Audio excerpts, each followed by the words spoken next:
everyone, it is I again, and this time I'm doing something different, more so criticizing what toy companies can do better.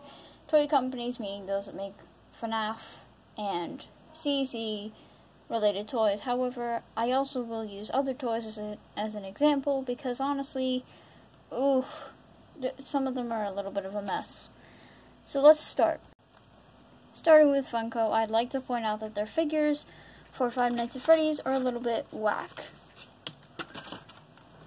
Yes, now while these are very detailed and I like them, sometimes they are either very easy to fall apart, stiff, or extremely loose, and they have literally the potential of falling apart at any moment.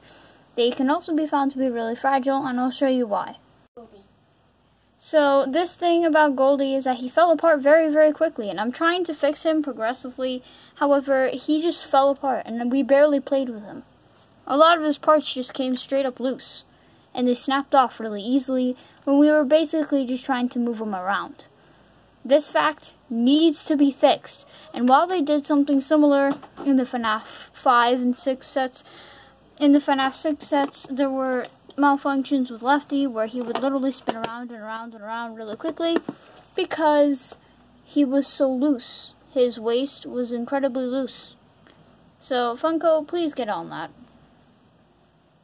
Some of their FNaF plushies are okay, however, they're also a little weird in terms of design, and not all of them come out good. If you've ever seen a Funtime Freddy Funko plush, I recommend you see it, but then try not to cringe, because it's a little bit weird in the way they design them. Another thing is, some of the details on their Funko Pops come off easily. I've had Blossom lose parts of her shoe, and a few other smudgy weird things on Blossom as well.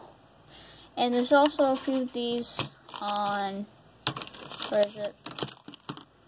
Buttercup, I think. Paint's a little spotty.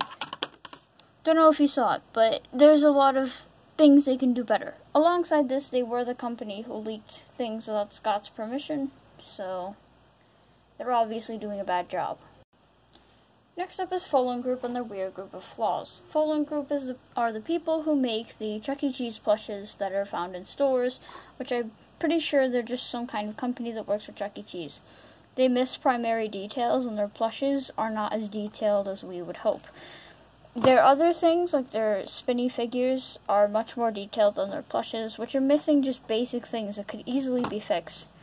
Like, look at this green stripe that's supposed to go around the bottom of his waist, but doesn't, for many reasons. Another prime example that I've mentioned before is Helen. She doesn't even have her white stripes or light pink stripes on her, which is sad because I know they could do that. I know they can do that for a fact. Next up, there's Rat's Twists, which come with a little candy dispenser and a little poster to come with it, and that's what they're mostly known for nowadays in the FNaF community. While I think this is a good idea, I don't really know about taking out the sliding plastic door. I know it prevents kids from supposedly choking on it, however, I really don't see how you can pull it out.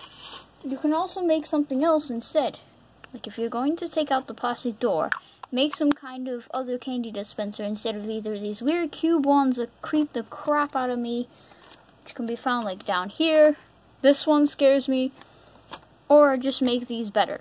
If you're not gonna, just make these somehow better. Yeah. Thanks for watching, guys.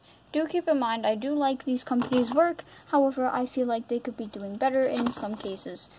If you like this video, make sure to like and subscribe, and I might do a part 2 for this, because I do have more of them.